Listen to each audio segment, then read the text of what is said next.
రేపే జూలై 25 తొలి ఏకాదశి అండి. ఈ యొక్క తొలి ఏకాదశి శనివారంతో పాటు కలిసి రావడం అనేది చాలా అంటే చాలా పవర్ఫుల్ అనమాట. ఇంట్లో ఆడవాళ్ళు పొరపాటున ఈ కూర వండినా తిన్నా చేతిలో చిల్లి గవ్వ కూడా మిగలదు, అప్పుల పాలైపోతారు. అలాగే 7 జన్మల దరిద్రం అనేది పట్టి పీడిస్తుంది. అసలు తొలి ఏకాదశి అంటే లేదంటే ఏదన్నా ఒక పండుగ పర్వదినం అంటే చాలామంది మన వాళ్ళు అనుకునేది ఏంటి అంటే నాన్ వెజ్ ఒక్కటి తినకుండా ఉంటే సరిపోతుంది కదా, ఇంకా వెజ్ కూరల్లో ఏదైనా కూడా తినొచ్చు కదా అని చెప్పి అనుకుంటూ ఉంటారండి. కానీ అది చాలా పొరపాటు. మన యొక్క జాతకం మీద, మన యొక్క గ్రహాల యొక్క కదలికల మీద మనం ముఖ్యమైనటువంటి పర్వదినాలలో కొన్ని రకాలుగా ప్రత్యేకమైన పూజలు అనేవి చేసుకుంటూ ఉంటాము. కొన్ని రకాలుగా నైవేద్యాలు భగవంతునికి సమర్పించుకొని వాటిని ప్రసాదంగా స్వీకరిస్తూ ఉంటాము. అలాగే తొలి ఏకాదశి అంటేనే ఉపవాస దీక్ష చాలామంది చేస్తూ ఉంటారు. కొంతమంది చేయలేని వారు ఏదో ఒకటిలే వెజ్ తింటే సరిపోతుందిలే అని చెప్పి అనుకుంటూ ఉంటారు. కానీ వెజ్జుల్లో కూడా కొన్ని రకాల కూరగాయలు అనేవి నిషిద్ధమైనవి అని చెప్పి మన శాస్త్రాలు ఘోషిస్తున్నాయి. అయితే ఈ యొక్క వెజ్జుల్లో కూడా ఏ రకమైనటువంటి కూరగాయలు అనేవి మనం తినకూడదు, ఉపవాస దీక్ష ఏ విధంగా పాటించాలి, ఉపవాసం చెయ్యలేని వారు ఎటువంటి నియమాలు పాటించాలి, ఉపవాసం ఉండేవారు కూడా ఎటువంటి అల్పాహారాన్ని తీసుకోవచ్చు, అలాగే పూజా నియమాలు ఏంటి, ఈరోజు తప్పకుండా పాటించవలసినటువంటి పరిహారాలు ఏంటి, చేయకూడనటువంటి పనులు ఏంటి, చేయాల్సిన పనులు ఏంటి, ఇవన్నీ కూడా మీకు పూర్తిగా అర్థమయ్యే రీతిలో ఈ వీడియోలో మీకోసం వివరంగా వివరించడం అయితే జరుగుతుందండి. కాబట్టి వీడియోలోకి వెళ్ళే ముందు మొట్టమొదటిసారి మన ఛానల్లోకి వచ్చినట్లయితే మన ఛానల్ని సబ్స్క్రైబ్ చేసుకొని ఈ వీడియోకి ఒక లైక్ ఇవ్వండి. అలాగే ఈ వీడియో మీకు నచ్చింది అనిపిస్తే కనుక లైక్ ఆప్షన్ పక్కనే హైప్ అనే ఆప్షన్ ఉంటుంది. ఆ హైప్ మీద క్లిక్ చేస్తే కొన్ని పాయింట్స్ అనేవి ఈ వీడియోకి యాడ్ అవుతాయి అన్నమాట. దాని ద్వారా మరి కొంతమంది మిత్రులకు ఈ వీడియో కూడా షేర్ అవుతుంది, వాళ్ళు కూడా తెలుసుకుంటారు. అసలు ఏకాదశి రోజు మీరు సూర్యోదయానికి ముందే నిద్రలేగవాలి.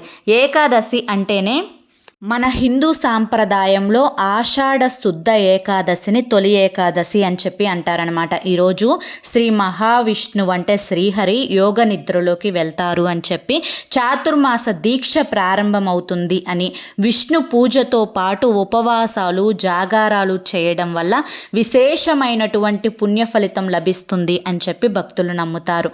శయన ఏకాదశి అంటే ఈరోజు క్షీరాభిషేకం పాలకడలిపైన శ్రీహరి యోగ నిద్ర ఉపకరిస్తారు. మళ్ళీ 4 నెలల తర్వాత కార్తీక శుద్ధ ఏకాదశి నాడు మేల్కొంటారు. చాతుర్మాస దీక్ష అంటే తొలి ఏకాదశితోనే పవిత్రమైన చాతుర్మాస వ్రతం మొదలవుతుంది. సాధువులు మునులు ఒకే చోట నిలబడి తపస్సులు పూజలు చేస్తారనమాట. మనకిప్పుడు వర్షాకాలం అనేది ఆరంభం వచ్చే సమయం కాబట్టి ఈ పండుగ రోజు ఉపవాసం ఉండడం వల్ల జీర్ణశక్తి మెరుగుపడుతుందని ఆయుర్వేద ఆరోగ్య నిపుణులు కూడా చెప్తారనమాట. అయితే ఈరోజు చక్కగా బయట వాకిలంతా కూడా నీట్గా శుభ్రం చేసుకొని మంచిగా ముగ్గు వేసుకొని పసుపు కుంకుమలతోటి వాకిలిని అలంకరించుకోవాలి. అదేవిధంగా ఈరోజు ఇల్లు కూడా శుభ్రంగా తుడుచుకోవాలండి. చక్కగా ఎక్కడా కూడా దుమ్ము ధూళి లేకుండా శుభ్రంగా ఉప్పు నీటితోటి, అంటే నీటిలో కొంచెం ఉప్పు వేసి ఆ ఉప్పు కలిపిన నీటితోటి మూలలా కూడా శుభ్రం చేసుకోవాలి. తర్వాత ఒక గ్లాసు నీళ్ళల్లో కాస్తంత పసుపు వేసి ఆ పసుపు నీళ్లు ఇల్లంతా కూడా ప్రక్షాళన చేసుకోవాలి. దీనివల్ల ఇంట్లో ఎవరికైనా కానీ పీరియడ్స్ వచ్చినా కానీ, లేదంటే బయట వారు మన ఇంటికి వచ్చినప్పుడు పీరియడ్ టైంలో వచ్చినా కానీ తెలియకుండా మైలు దోషం అనేది ఉంటుంది. కాబట్టి దాని యొక్క దోషం అనేది పూర్తిగా తొలగిపోయి ఇల్లు శుద్ధి పడుతుందన్నమాట. అలాగే ఈరోజు గడప పూజ, గుమ్మం పూజ అనేది ప్రత్యేకంగా చేసుకుంటారు ఆడవారు. దీనివల్ల మహాలక్ష్మి ఇంట అడుగు పెట్టి తిష్ట వేసుకొని కూర్చుంటుంది అని చెప్పి మన ప్రాచీనమైనటువంటి అపార నమ్మకం అన్నమాట. కాబట్టి గడపకు అంటే గడప పూజ అంటే ఏం లేదండి, చాలా సింపుల్. చక్కగా స్నానం చేసిన తర్వాత గడపంతా కూడా పసుపు రాసుకొని కుంకుమ బొట్లు పెట్టుకొని మీకు ఇష్టమైనట్లుగా మంచిగా అలంకరించుకోండి. తర్వాత పూలతోటి అలంకరించుకొని గడపకి 2 పక్కలా కూడా దీపాలు వెలిగించేసుకొని కాస్తంత సాంబ్రాణి ధూపపు పొగని చూపిస్తే దాన్ని గడప పూజ అంటారు. గడప పూజ చేయడం వల్ల అఖండ ఐశ్వర్యం అనేది సిద్ధిస్తుంది. కురుస్తుంది. ఆ ఇంట ధనం వర్షంలా కురుస్తుంది. అలాగే ఈరోజు ప్రత్యేకంగా స్నానం చేసేటప్పుడు కూడా కొన్ని నియమాలు పాటిస్తే మనకున్న దోషాలు తొలగిపోతాయి అని చెప్పి మన శాస్త్రాలు ఘోషిస్తున్నాయి. ఆ నియమాలు ఏంటి అంటే, స్నానం చేసేటప్పుడు ఒక చిటికెడు పసుపు కానీ, లేకపోతే ఒక గుప్పెడు వేపాకు కానీ, లేదంటే కొంచెం ఒక 2 చుక్కలు గోపంచకం కానీ, లేకుంటే కనుక మనకి రాళ్ళ ఉప్పు ఉంటుంది కదా, కొంచెం రాళ్ళ ఉప్పు కానీ వేసి స్నానం చేసుకోవడం వల్ల మన మీద ఉండేటువంటి నెగిటివ్ ఎనర్జీ, మన బంధువుల్లోనే మన మీద పడి ఏడ్చేవారు చాలా ఎక్కువ మంది ఉంటారు. వారి యొక్క ఏడుపులు, వారి యొక్క ఘోష అనేది పూర్తిగా తొలగిపోయి మన ఆరా అంతా కూడా పాజిటివ్తో నిండిపోయి మన శరీరానికి నూతన ఉత్సాహం, నూతన ఉత్తేజం అనేది ఏర్పడి శరీరం వజ్ర కవచంలాగా మెరిసిపోతుందన్నమాట. ఒక కొత్త అంటే ఒక యాక్టివ్నెస్ అనేది పెరిగిపోతుందన్నమాట. అలాగే ఈరోజు పూజ చేసుకునేటప్పుడు కూడా కొన్ని నియమాలు పాటించుకోవాలి. ఈరోజు ఇల్లంతా కూడా మనం ఎంత శుభ్రంగా ఉంచుకుంటామో మన మనస్సులు కూడా అంతే శుభ్రంగా ఉంచుకోవాలి. అంటే ఇంట్లో గొడవలు పడటం, భార్యాభర్తల మధ్య తరచుగా గొడవలు జరుగుతూ ఉండటం, పిల్లలు చెప్పిన మాట వినకుండా తల్లిదండ్రులకు ఎదురు తిరిగి మాట్లాడటం, అలాగే ఏదన్నా ఒక పని అనుకుంటే ఆ పని యొక్క అంటే దాని జరిగే పద్ధతిని బట్టి భార్యాభర్తల యొక్క మాటలు అనేవి సరిగా కలవకపోవడం వల్ల గొడవలు ఏర్పడటం, భార్యాభర్తల మధ్య 3వ వ్యక్తి ప్రవేశంతో గొడవలు ఏర్పడటం, తరచుగా ఇంట్లో అశాంతి, ఆడవాళ్ళకి అనారోగ్య సమస్యలు, ఇంట్లో ఏ చిన్న పని చేసినా కూడా అలసట, నీరసత్వం రావడం, ఎదురింటి వారి చూపులు, పక్కింటి వారి చూపులు, బంధువుల యొక్క చూపులు, ఏడుపులు అనేవి మన మీద ఉండటం వల్ల మనలో ఎదుగుదల, మన యొక్క వ్యాపారాలలో, ఆర్థిక పరిస్థితులలో ఎదుగుదల అనేది దెబ్బతింటుంది. ఆ యొక్క నెగిటివ్ ఎనర్జీ అనేది పూర్తిగా తొలగించుకోవడానికి సాక్షాత్తు మనకి అమ్మవారి యొక్క కటాక్షం అనేది కావాలి. ఆ విష్ణుమూర్తి యొక్క ఆశీర్వాదం అనేది కావాలి. కాబట్టి ఈరోజు శ్రీహరి విష్ణుమూర్తికి విశేషంగా పూజ చేసుకుంటాం. కాబట్టి ప్రత్యేకంగా ఈరోజు శనివారంతో పాటు కలిసి రావడం అనేది చాలా విశేషం. కాబట్టి ఈరోజు తిరుమల వెంకన్న స్వామికి కూడా విశేషంగా పూజ చేసుకోవడం వల్ల మనకున్నటువంటి అప్పుల సమస్యలు తొలగిపోయి, ఆర్థిక ఇబ్బందులు తొలగిపోయి లక్షలు కాదు కోట్లు వచ్చి పడతాయన్నమాట. అలాగే ఇంట సిరి సంపదల వర్షం కురుస్తుంది. చేసే పనుల్లో అభివృద్ధి అనేది కలుగుతుంది. అయితే ఈరోజు మీరు పూజ చేసేటప్పుడు ఈ నియమాలు అనేవి ఖచ్చితంగా పాటించాలి. ఈరోజు పూజలో తులసి దళం ఉంచాలి. స్వామివారికి ఎంతో ప్రీతికరమైనటువంటి పసుపు రంగు పుష్పాలతోటి కానీ, అమ్మవారికి ఎంతో ప్రీతికరమైనటువంటి ఎరుపు రంగు పుష్పాలతోటి కానీ, లేదా 2 కలిపిన రంగుల ఉన్న పుష్పాలతోటి కానీ మీ యొక్క దేవుని చిత్రపటాలను చక్కగా అలంకరించుకొని మంచిగా మీరు నీట్గా శుభ్రంగా చేసుకొని, తర్వాత పాలు పొంగించుకొని ఇంట్లో బెల్లపన్నాన్ని చేసుకొని నైవేద్యంగా పెట్టి ఈరోజు పిండి దీపాలు వెలిగించుకోవడం కూడా చాలా మంచిది. పిండి దీపాలు ఏ ఇంట్లో అయితే వెలిగించుకుంటారో ఈ తొలి ఏకాదశి రోజు వారికి ఉన్నటువంటి సమస్యలు అనేవి పూర్తిగా తొలగిపోతాయి. అలాగే ఈరోజు మీరు పిండి దీపాన్ని వెలిగించేటప్పుడు గోధుమ పిండితోటి కానీ, బియ్యపు పిండితోటి కానీ చేసుకొని అందులో ఆవు నేతిని పోసి ఒక 2 యాలుకలు ఆ దీపంలో వేసి చక్కగా రావి ఆకు మీద కొంచెం ఉప్పు పెట్టి దాని మీద దీపాన్ని పెట్టడం వల్ల చాలా వరకు కూడా మీకున్నటువంటి గ్రహ దోషాలు, రాహుకేతువు దోషాలు, కుజ దోషాలు, ఏలినాటి శని దోషాలు తొలగిపోయి భార్యాభర్తల మధ్య అన్యోన్యత పెరుగుతుంది. అలాగే పిల్లల మధ్య ఎటువంటి విరోధాలు అనేవి లేకుండా పిల్లలు చక్కగా చదువుల్లో ముందుండటం, చేసే ఉద్యోగాలలో కలిసి రావడం, చక్కగా వాళ్ళ యొక్క ఎదుగుదల బాగుండటం అనేది జరుగుతుంది. అయితే ఈ యొక్క తొలి ఏకాదశి రోజు చాలామందికి కూడా ఉపవాసం ఉండాలి అని చెప్పి కోరిక ఉంటుంది. కానీ ఉపవాస దీక్ష చేసేవారు పచ్చి మంచినీరు కూడా తాగకూడదు. కాదు, ఇప్పుడున్న ఆరోగ్య పరిస్థితులను దృష్ట్యా చాలామందికి కూడా బీపీలు, షుగర్లు, థైరాయిడ్లు, రకరకాలైనటువంటి హార్మోన్ల ప్రాబ్లమ్స్ ఉంటున్నాయి. కాబట్టి వారు అల్పాహారాన్ని తీసుకోవచ్చు. ఈ యొక్క అల్పాహారంలో మీరు పాలు, పండ్లు, లైట్గా ఫ్రూట్స్ అనేవి తీసుకొని మీరు ఉపవాస దీక్ష అనేది చేసుకోవచ్చు అనమాట. లేదు మేము పాలు, పండ్లు తీసుకొని కూడా ఉండలేము అని అనుకునేవారు దయచేసి ఒంటిపూట భోజనం చేయండి. ఎందుకంటే పదే పదే మనం ఈరోజు నారాయణ యొక్క మంత్రంతో ఆ రోజంతా కూడా గడపాలి. కానీ ఒక పక్క ఆకలి, మరొక పక్క శరీరం సహకరించకపోవడం, మనసంతా తిండి మీదకు వెళ్ళిపోవడం, ఇదంతా కూడా మీ యొక్క పూజ చేసినటువంటి ఫలితాన్ని మీకు దక్కనివ్వకుండా చేస్తుందన్నమాట. కాబట్టి మీరు మనస్సుని దేవుని మీద లగ్నం చేయడమే ముఖ్యం. కాబట్టి చక్కగా తినేసేసి పూజ చేసుకున్నా కూడా ఆ యొక్క శ్రీహరి నామాలతోటి, నారాయణ మంత్రంతో ఈరోజు మీరు గడిపినా కూడా మీకు కోటి జన్మల పుణ్య ఫలితం అనేది దక్కుతుందన్నమాట. కాబట్టి ఖచ్చితంగా ఈరోజు ఉపవాస దీక్ష చేయలేని వారు ఒంటిపూట భోజనం చేయవచ్చు.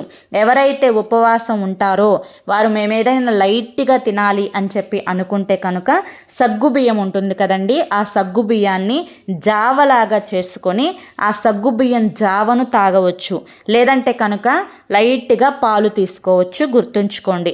అలాగే ఈరోజు రావి చెట్టు దగ్గరికి వెళ్ళి రావి చెట్టును తాకి నమస్కరించుకొని ఒక చెంబుడు నీటిని పోసి రావి చెట్టు కింద ఆవు నేతితోటి దీపారాధన చేస్తే సాక్షాత్తు ఆ విష్ణుమూర్తి యొక్క ఆశీస్సులు మీకు దక్కుతాయి. రావి చెట్టు అంటేనే దేవతా వృక్షం. రావి చెట్టులో మనకి విష్ణుమూర్తి, లక్ష్మీదేవి కొలువై ఉంటారు. కాబట్టి రావి చెట్టు కనిపిస్తే పూజ చేసుకునే ప్రయత్నం చేయండి. అలాగే ఈరోజు గోసేవ చేసుకుంటే అద్భుతమైనటువంటి ఫలితాలు అనేవి ఉంటాయన్నమాట. గోమాతకు సేవ చేసుకోవడం వల్ల గోమాతలో మనకి 33,000 కోట్ల దేవతలు కొలువై ఉంటారు. అపమృత్యు దోషాలు, మనకున్నటువంటి గండాలు తొలగిపోవడానికి గోసేవ చాలా ముఖ్యమైనది. గోమాతకు పచ్చిగడ్డి తినిపించడం వల్ల అనారోగ్య సమస్యలు తొలగిపోతాయి, ఆర్థిక ఇబ్బందులు తొలగిపోతాయి.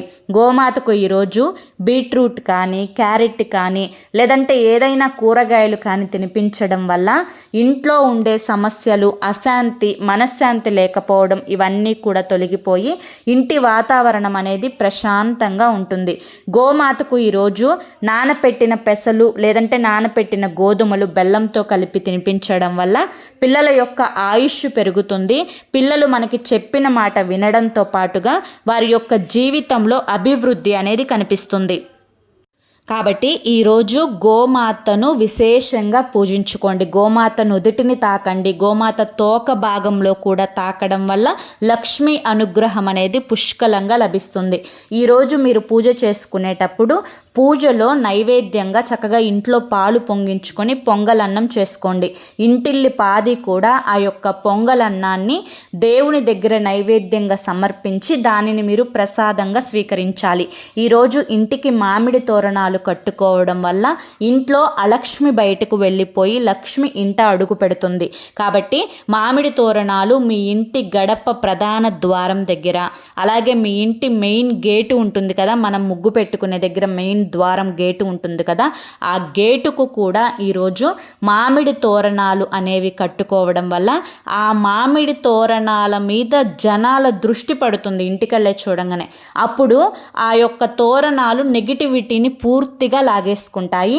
ఇంట్లో వరకు ఆ నరదిష్టి అనేది రాకుండా ఉంటుంది. కాబట్టి ఈరోజు మామిడి తోరణాలు కట్టుకోండి. అలాగే ఈరోజు తులసమ్మను విశేషంగా పూజించుకోవాలి.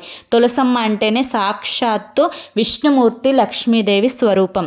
తులసమ్మను చక్కగా మీరు ఒక చిన్న గ్లాసుడు పాలు పోసి, తర్వాత ఒక చిన్న గ్లాసుడు నీటిని పోసి, కొంచెం పసుపు, కొంచెం కుంకుమ వేసి మంచిగా ఈరోజు తాంబూలాన్ని సమర్పించి తులసమ్మ దగ్గర ఆవు నేతితోటి దీపారాధన చేసుకోవడం వల్ల ఆ విష్ణుమూర్తి, లక్ష్మీదేవి యొక్క అనుగ్రహం అనేది మీకు కలుగుతుందన్నమాట. అలాగే ఈరోజు తులసి ఆకును తుంచడం కానీ, తులసి చెట్టు దగ్గర మీరు తులసి కొమ్మలను విరచడం కానీ, పైన వచ్చే ఆ యొక్క మొగ్గలను తుంచడం కానీ ఎట్టి పరిస్థితులలో కూడా చేయకూడదు. ఈరోజు విశేషంగా పేలాల పిండిని ఇంట్లో తయారు చేసుకుంటారు. మన యొక్క శరీరం శుద్ధి అవ్వడానికి సైంటిఫిక్గా చూసుకుంటే పేలాల పిండి మనకి ఇప్పుడు వచ్చే వర్షాకాలంలో వచ్చే మన శరీరంలో మార్పులకు తగ్గట్లుగా కాస్తంత ఉష్ణాన్ని పెంచి ఇమ్యూనిటీని పెంచుతుంది. అది సైంటిఫిక్ రీజన్ అన్నమాట. కాబట్టి పేలాలు కూడా జొన్నలతో చేసినటువంటి పేలాలలో కొంచెం ఎండు కొబ్బరి, యాలకుల పొడి, బెల్లం పొడి వేసి మంచిగా మిక్సీ పట్టుకొనో దంచుకొనో చేసుకొని ఆ పేలాల పిండిని స్వామివారి దగ్గర నైవేద్యంగా సమర్పించి ఇంట్లో ప్రతి ఒక్కరూ కూడా దాన్ని ప్రసాదంగా స్వీకరించాలి. ఉపవాస దీక్షలో ఉండేవారు కూడా కొంచెమైనా కానీ తినండి. షుగర్ ఉన్న వాళ్ళు చాలామంది తీపి ఉంటుంది అని చెప్పి తినరు.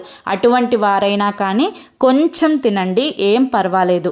అలాగే ఈరోజు దక్షిణావృత్త శంఖాన్ని తెచ్చుకొని ఇంట్లో పెట్టుకొని దేవుని మందిరంలో పూజించుకోవడం వల్ల అష్టైశ్వర్యాలు సిద్ధిస్తాయి. దక్షిణావృత్త శంఖం అంటే సాక్షాత్తు విష్ణుమూర్తి స్వరూపం. ఆ యొక్క విష్ణుమూర్తి ఎక్కడైతే ఉంటారో లక్ష్మీదేవి అక్కడే ఉంటారు. కాబట్టి ఈరోజు దక్షిణావృత్త శంఖాన్ని తెచ్చుకుంటే ఇంటికి చాలా మంచిదన్నమాట. ఈరోజు ఇంట్లో ఉండే ఆడవారైనా మగవారైనా కానీ ఎరుపు రంగు వస్త్రాలను లేదంటే పసుపు రంగు వస్త్రాలను లేదంటే కనుక ఆకుపచ్చ వర్ణంలో ఉండే వస్త్రాలను కట్టుకోవడం వల్ల విశేషమైనటువంటి ఫలితం అనేది దక్కుతుంది. శ్రీహరికి ఇష్టమైనటువంటి రంగు పసుపు రంగు, లక్ష్మీదేవికి ఇష్టమైనటువంటి రంగు ఎరుపు రంగు. కాబట్టి ఇంట్లో ఆడవారు కూడా చేతుల నిండా గాజులు వేసుకొని మెడలో నల్లపూసలు వేసుకొని మంచిగా చీర కట్టుకొని నుదుటిన కుంకుమ పాపిట్లో కుంకుమ పెట్టుకొని తలలో పూలు పెట్టుకొని కాలికి మెట్టెలు పెట్టుకొని పూజ చేసుకోవాలి. ఎట్టి పరిస్థితులలో నలుపు రంగు వస్త్రాలను ఈరోజు ధరించకూడదు. అలాగే ఈరోజు ఇంట్లో పిల్లలకి గోర్లు కత్తిరించుకోవడం లేదంటే మీరు కట్ చేయించుకోవడం, మగవాళ్ళు షేవింగ్స్ చేసుకోవడం, హెయిర్ కట్ చేసుకోవడం ఇటువంటివి కూడా నిషిద్ధం అన్న విషయాన్ని గుర్తుంచుకోండి. ఇంట్లో వారు ఒకరికి ఒకరు గొడవలాడుకోవడం, దెబ్బలాడుకోవడం, ముఖ్యంగా మగవారు ఆడవారిని కొట్టడం, ఆడవారు ఇంట్లో కన్నీటిని కార్చడం ఇటువంటివి చేయకూడదు, గుర్తుంచుకోండి. ఇక వండకూడనటువంటి కూరలలో ఈరోజు ఎట్టి పరిస్థితులలో కూడా ఉసిరికాయను తినకూడదండి. ఉసిరికాయ విష్ణుమూర్తి స్వరూపం. ఉసిరికాయను ఈరోజు పచ్చడి రూపంలోనైనా కానీ లేదంటే ఒట్టి ఉసిరికాయనైనా కానీ తినకూడదు. అలాగే వంకాయ కూడా ఈరోజు ఎట్టి పరిస్థితులలో తినకూడదు. వంకాయ కొన్ని గ్రహాలకు వ్యతిరేకంగా పనిచేస్తుంది. కాబట్టి మనకి పురాణాలు ఇటువంటి పర్వదినాలలో వంకాయలు తినకూడదు అని చెప్పి నొక్కి వక్కానించి చెప్తున్నారు. అలాగే ఈరోజు కోడిగుడ్డు కూడా తినకూడదు. చాలామంది గుడ్డుని శాకాహారం అని చెప్పి ప్రోటీన్ కోసం కూడా తింటూ ఉంటారు. కానీ మీరు పూజ చేసుకునేటప్పుడు ఇంట్లో ఎట్టి పరిస్థితులలో కోడిగుడ్డు అనేది వండకూడదు. అలాగే ఈరోజు నాన్ వెజ్ అంటే చికెన్, మటన్, ఫిష్, రొయ్యలు, ఇంకా పీతలు, ఇంకా ఎటువంటి నాన్ వెజ్ కర్రీస్ అయినా కానీ ఈరోజు ఇంటికి తెచ్చుకోవడం కానీ లేదంటే బయట తినడం కానీ లేదంటే ఆర్డర్స్ పెట్టుకొని తినడం కానీ లేదంటే ఇంట్లో వండటం కానీ ఎట్టి పరిస్థితులలో కూడా చేయకూడదు. అలాగే ఈరోజు మినుములకి సంబంధించిన ఆహార పదార్థాలు ఏవి కూడా తినకూడదు. అంటే మినపగారెలు వండుకోవడం కానీ లేదంటే మినప్పప్పుతోటి మనం దోశ, ఇడ్లీ ఇవన్నీ చేసుకుంటాం కదా, మినుములు అనేవి ఈరోజు మనం తినకుండా ఉంటేనే మంచిది అన్న విషయాన్ని గుర్తుంచుకోండి. అలాగే ఈరోజు నల్ల నువ్వులు అనేవి ఎట్టి పరిస్థితులలో కూడా ఇంటికి తెచ్చుకోవడం కానీ వండుకోవడం కానీ తినడం కానీ అస్సలు చేయకూడదు. నువ్వులు శనికి గుర్తు. అలాగే నల్ల నువ్వులు అనేవి ఇంటికి తెచ్చుకోవడం వల్ల మనం దరిద్రాన్ని ఇంటికి కొని తెచ్చుకున్నట్లే. ఈరోజు శనివారంతో పాటు కలిసి రావడం వల్ల తోటకూర అనేది ఎట్టి పరిస్థితులలో ఇంటికి తెచ్చుకోవడం, వండుకోవడం, తినడం అనేది చేయకూడదు. తోటకూర తినడం వల్ల మనకి అనేక రకాలైనటువంటి శని దోషాలు అనేవి కలిగే అవకాశం అయితే ఉంటుంది. అలాగే ఈరోజు భూష్మాండం అంటే బూడిద గుమ్మడికాయ అనేది ఎట్టి పరిస్థితులలో కూడా ఇంటికి తెచ్చుకోవడం కానీ లేదంటే దీన్ని జ్యూస్ రూపంలో తాగడం కానీ లేదంటే కనుక ఇంకా ఏ ఇతర ఆహారం కోసం వాడుకోవడం కానీ చేయకూడదు. బూడిద గుమ్మడికాయ కూడా ఈరోజు నిషిద్ధం అన్న విషయాన్ని గుర్తుంచుకోండి. తర్వాత కూరగాయ వచ్చేసి పొట్లకాయ అన్నమాట. ఈరోజు ఎట్టి పరిస్థితులలో కూడా పొట్లకాయ అనేది వండుకోకూడదు, ఇంటికి కొని తెచ్చుకోకూడదు, తినకూడదు. పొట్లకాయ కూడా మన యొక్క జాతకం మీద తీవ్రమైన ప్రభావం ప్రభావాన్ని చూపిస్తుంది. అలాగే గోరు చిక్కుడు లేదంటే నార్మల్ చిక్కుడు కూడా ఈ రోజు ఎట్టి పరిస్థితులలో వండుకోకూడదు, తినకూడదు. మనం పడే చిక్కుల సమస్యలకు, బాధలకు ఇది కూడా ఒక కారణం అవుతుంది అన్న విషయాన్ని గుర్తుంచుకోండి. ఈరోజు ఎంతో నియమ నిష్టలతోటి, భక్తి శ్రద్ధలతోటి ఆ నారాయణు యొక్క మంత్రాన్ని జపించుకుంటూ, లక్ష్మీ అష్టోత్తర నామాలు చదువుకుంటూ, విష్ణు సహస్రనామాలను వింటూ చక్కగా పూజ చేసుకొని మీరు ఆఖరిన పచ్చకర్పూరంతో హారతిని ఇచ్చి పూజ ముగించుకోండి. ఈ కూరగాయలు తప్ప మిగతా కూరగాయలు ఏవైనా కూడా తినవచ్చు. అలాగే ఉపవాసం ఉండేవాళ్ళు కూడా వీటిని పక్కన పెట్టేసేయాలి. ఒంటిపూట భోజనం చేసేవాళ్ళు కూడా వీటిని పక్కన పెట్టేసేయాలి. అర్థమైంది కదండి. ఈరోజు పాటించవలసిన నియమాలు ఏంటి, చేయవలసినటువంటి పనులు ఏంటి, ఇవన్నీ కూడా తెలుసుకున్నారు కదా. మరి ఈరోజు ఈ వీడియో మీ అందరికీ కూడా అర్థమైంది, నచ్చింది అని చెప్పి అనుకుంటున్నాను. అర్థమైంది, నచ్చింది అని చెప్పి అనిపిస్తే ఈ వీడియోకి ఒక లైక్ ఇవ్వండి, హైప్ ఇవ్వండి. అలాగే కింద కామెంట్ సెక్షన్లో ఓం నమో నారాయణాయ నమః అని చెప్పి కామెంట్ చేయడం మాత్రం అస్సలు మర్చిపోవద్దు. మొదటిసారి మన ఛానల్లోకి వస్తే మన ఛానల్ని సబ్స్క్రైబ్ చేసుకుని సపోర్ట్ చేయండి. రేపు మరొక మంచి వీడియోతోటి మళ్ళీ కలుసుకుందాం. అంతవరకు కూడా ఆ విష్ణుమూర్తి లక్ష్మీదేవి యొక్క ఆశీస్సులు మీ మీద, మీ కుటుంబ సభ్యుల మీద ఎల్లకాలం ఉండాలి అని చెప్పి మనస్ఫూర్తిగా కోరుకుంటూ సర్వేజన సుఖినో భవంతు. ధన్యవాదములండి.